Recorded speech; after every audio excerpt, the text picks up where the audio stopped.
Hello, എല്ലാവർക്കും ബയോസിന്റെ HSA natural science ക്ലാസ്സിലേക്ക് വീണ്ടും സ്വാഗതം.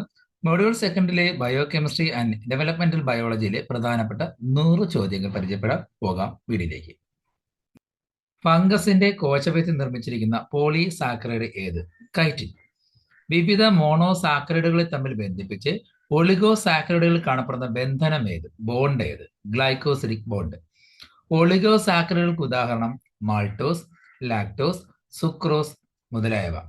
എന്താണ് ഒളിഗോസാക്കറൈഡ് എന്ന് ചോദിച്ചാൽ 2 മുതൽ 9 അല്ലെങ്കിൽ 10 മോണോസാക്കറൈഡ് ചേർന്ന കോമ്പൗണ്ടുകളാണ് ഒളിഗോസാക്കറൈഡുകൾ.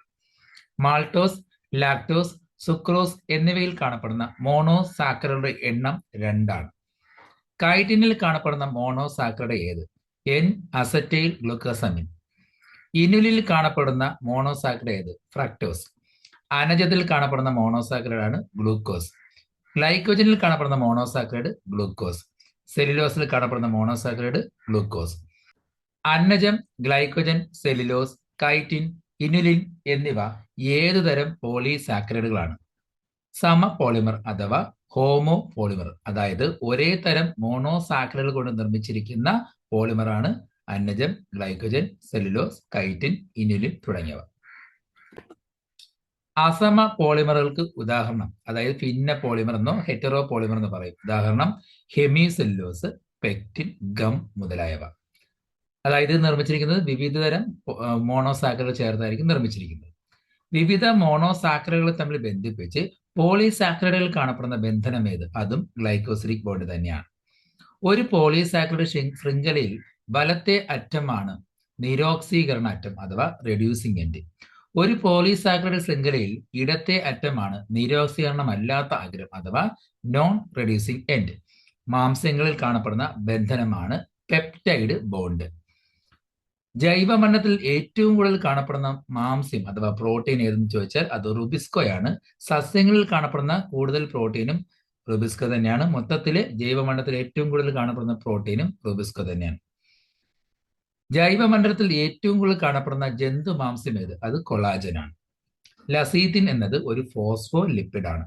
ഗ്ലിസറോൾ എന്നത് ട്രൈ ഹൈഡ്രോക്സി പ്രൊപ്പൈൻ ആണ്. ന്യൂക്ലിക് ആസിഡ് കണ്ടുപിടിച്ച ശാസ്ത്രജ്ഞൻ ഫെഡറിക് മിഷർ. ഇത് 2016 HSA ക്വസ്റ്റ്യൻ ആണ്. DNA ഇരട്ടപ്പിരി രൂപം കണ്ടെത്തിയത് വാട്സൺ ആൻഡ് ക്രിക്ക്.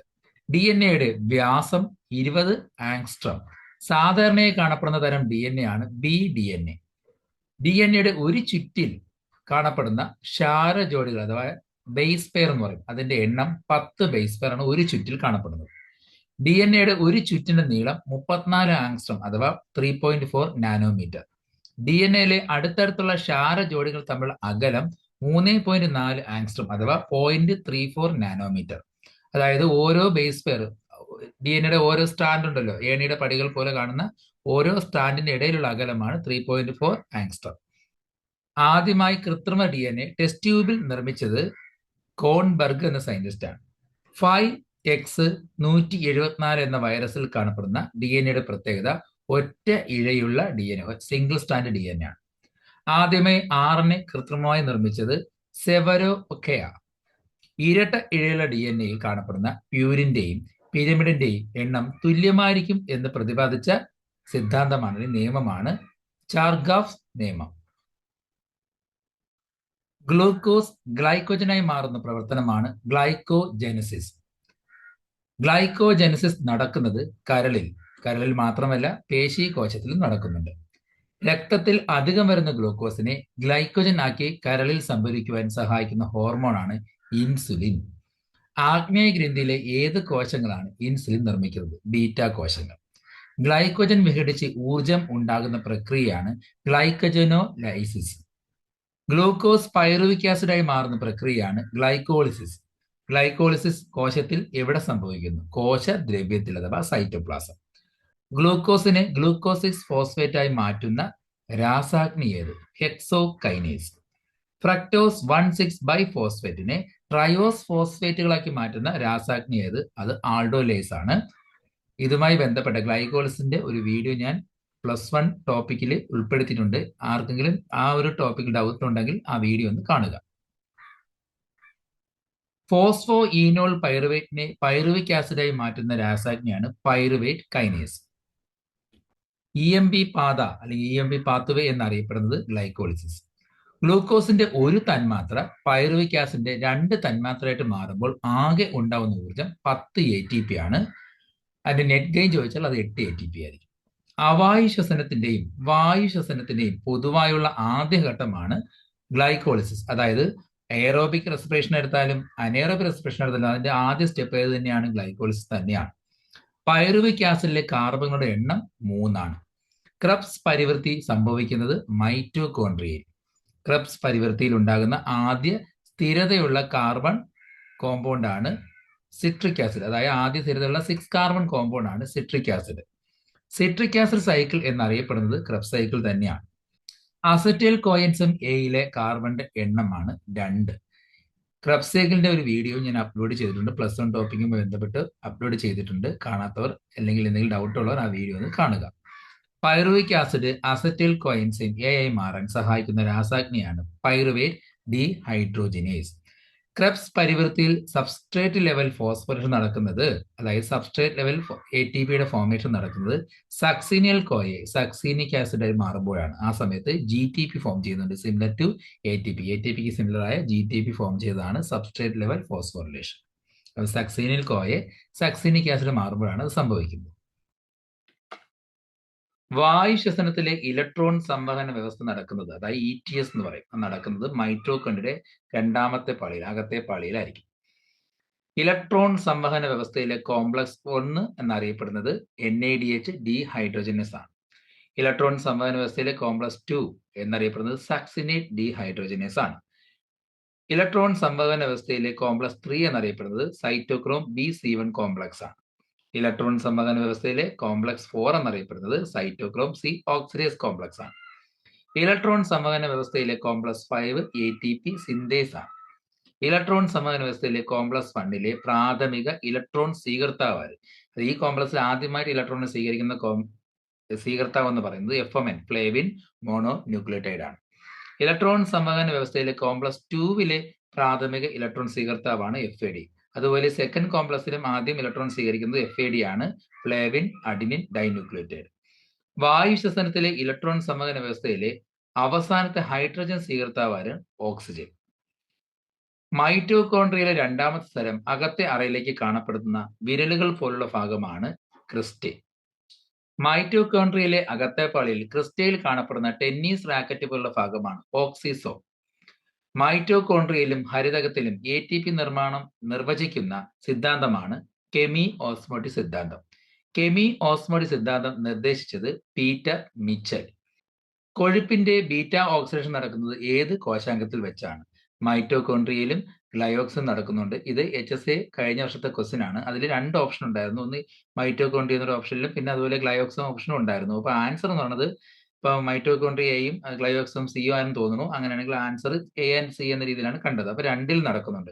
ഇനി ചില ക്വസ്റ്റ്യനിൽ പെറോക്സിസം എന്ന് കാണുന്നുണ്ട്. കാരണം പെറോക്സിസോമിന്റെ വേറൊരു വേർഷൻ ആണ്, അല്ലെങ്കിൽ മോഡിഫൈഡ് വേർഷൻ ആണ് ഗ്ലയോക്സിസം എന്ന് പറയുന്നത്. പ്ലാന്റ്സിലാകുമ്പോൾ അത് പെറോക്സിസോമിലാണ് നടക്കുന്നത്. അപ്പോൾ ഒരു പ്ലാന്റ്സിന്റെ കേസിൽ ഒരു ക്വസ്റ്റ്യൻ വരികയാണെങ്കിൽ ആൻസർ പെറോക്സിസം കൂടെ ഉൾപ്പെടുത്താം. മൈറ്റോകോൺട്രിയയും ഗ്ലയോക്സിസമാണ് ആൻസർ. പ്ലാന്റ്സുമായി ബന്ധപ്പെട്ട് വരികയാണെങ്കിൽ പെറോക്സിസം ആൻസർ ആയിട്ട് വരും. പ്രോട്ടീന്റെ ഡി അമിനേഷൻ നടക്കുന്നത് കരളിൽ വെച്ചിട്ടാണ്.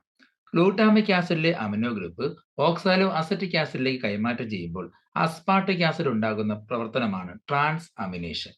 യൂറിയ സൈക്കിൾ നടക്കുന്നത് കരളിൽ. രാസാഗ്നി അഥവാ എൻസൈം എന്ന പദം നൽകിയത് ബിൽഹെം ക്യൂനെ. ആദ്യമായി കണ്ടെത്തിയ എൻസൈമാണ് സൈമേസ്. ഈസ്റ്റുകളിൽ നടക്കുന്ന ഫെർമെന്റേഷൻ സഹായിക്കുന്ന എൻസൈമുകളാണ് സൈമേസ്. ഇതും 2016 HSA ക്വസ്റ്റ്യൻ ആണ്. കോശചക്രത്തിലെ വിവിധ ഘട്ടങ്ങളെ നിയന്ത്രിക്കുന്ന എൻസൈമുകൾ അറിയപ്പെടുന്ന പേരാണ് കൈനേസ്. ഇത് 2016 ക്വസ്റ്റ്യൻ ആണ്. റെട്രോ വൈറസുകളിൽ RNAയിൽ ഇരട്ട ഇഴകൾ രൂപപ്പെടുന്ന സഹായമായ എൻസൈമാണ് റിവേഴ്സ് ട്രാൻസ്ക്രിപ്റ്റേസ്. ഇതും 2016 HSA ക്വസ്റ്റ്യൻ ആണ്. ലൈസോസോമിലെ എൻസൈമുകൾക്ക് പൊതുവെ പറയുന്ന പേരാണ് ആസിഡ് ഹൈഡ്രോലേസസ്. ഇതും 2016 HSA ക്വസ്റ്റ്യൻ ആണ്. ഒരു എൻസൈമിലെ പ്രോട്ടീൻ ഭാഗമാണ് അപ്പോ എൻസൈം. ഒരു എൻസൈമിലെ പ്രോട്ടീൻ അല്ലാത്ത ഭാഗമാണ് കോ ഫാക്ടർ. പ്രവർത്തനക്ഷമമായ എൻസൈമുകളാണ് കോളോ എൻസൈം. പ്രവർത്തനക്ഷമം അല്ലാത്ത എൻസൈമാണ് സൈമോജൻ അഥവാ പ്രോ എൻസൈം. പൂർവ്വരൂപ ആവിഷ്കാര സിദ്ധാന്തം അതായത് പ്രീ ഫോർമേഷൻ തിയറി ആവിഷ്കരിച്ചത് മാർസെല്ലോ മാൽപീജി. വൃഷണങ്ങളിൽ പുംബീജോൽപാദനം നടക്കുന്നത് എവിടെ? സെമിനിഫറസ് നൽകുകളിൽ. പുംബീജത്തിന്റെ അക്രോസോം രൂപപ്പെടുന്നത് ഗോൾജി കോംപ്ലക്സിൽ നിന്നും. ഇത് 2016 HSA ക്വസ്റ്റ്യൻ ആണ്. ആംഫിമിക്സിസ് എന്നത് പുരുഷ പ്രോന്യൂക്ലിയസും സ്ത്രീ പ്രോന്യൂക്ലിയസ് തമ്മിൽ സംയോജിക്കുന്നത്. ഇതും 2022 HSA ക്വസ്റ്റ്യൻ ആണ്. സസ്തനികളിൽ ബീജസങ്കലനം നടക്കുന്നത് എവിടെ വെച്ച്? ആംബുലാർ ഈസ്തമിക് ജംഗ്ഷനിൽ വെച്ച്. പ്രോലാക്റ്റിൻ ഹോർമോൺ നിർമ്മിക്കുന്നത് പീയൂഷ ഗ്രന്ഥിയുടെ മുൻതളത്തിൽ. സ്തനഗ്രന്ഥിയിൽ നിന്നും നവജാത ശിശുവിന് ആവശ്യമായ രോഗപ്രതിരോധ ശേഷി നൽകുന്നതിനുള്ള ആന്റിബോഡികളും പ്രോട്ടീനുകൾ ഉൾപ്പെടുന്ന ആദ്യം ചുരുത്തുന്ന പാലാണ് കൊളോസ്ട്രം. മനുഷ്യ പ്ലാസന്റയുടെ പ്രത്യേകത കോറിയോ അലൻഡൈക് പ്ലാസന്റയാണ്. 2 ലെയറും കോറിയോ ലെയറും അലൻഡോയ്സിസ് ലെയറും കാണപ്പെടുന്ന പ്ലാസന്റയാണ് മനുഷ്യ പ്ലാസന്റ്. ഗ്യാസ്ട്രൽ രൂപപ്പെടുമ്പോൾ ഉണ്ടാകുന്ന പ്രിമിറ്റീവ് അറകളാണ് ആർക്കൻഡ്രോൺ. ബ്ലാസ്റ്റോസിസ്റ്റിന്റെ പുറം പാളി ട്രോഫോബ്ലാസ്റ്റ് എന്നറിയപ്പെടുന്നു. മനുഷ്യ അണ്ഡത്തിന്റെ പ്രത്യേകത പീതകം അഥവാ യോക്ക് ഇല്ലാത്ത അണ്ഡം. മനുഷ്യ അണ്ഡത്തിന്റെ ഏറ്റവും അകത്ത പാളിയാണ് പീതക ചർമ്മം അഥവാ വെറ്റ്ലൈൻ മെംബ്രെയിൻ. സിക്താണ്ഡം വിഭജിച്ചുണ്ടാകുന്ന 8 മുതൽ 16 കോശങ്ങളടങ്ങിയ ആദ്യഘട്ടമാണ് മോറുല.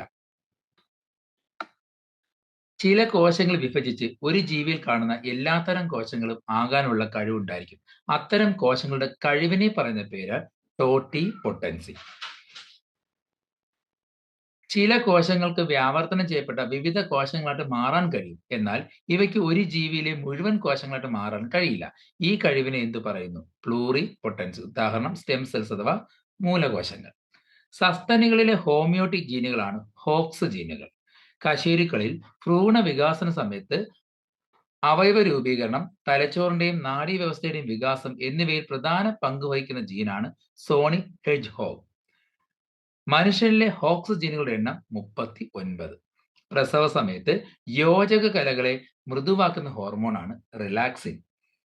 ഗർഭധാരണം ഉടനീളം കാണപ്പെടുന്ന ഹോർമോൺ പ്രൊജസ്റ്ററോൺ.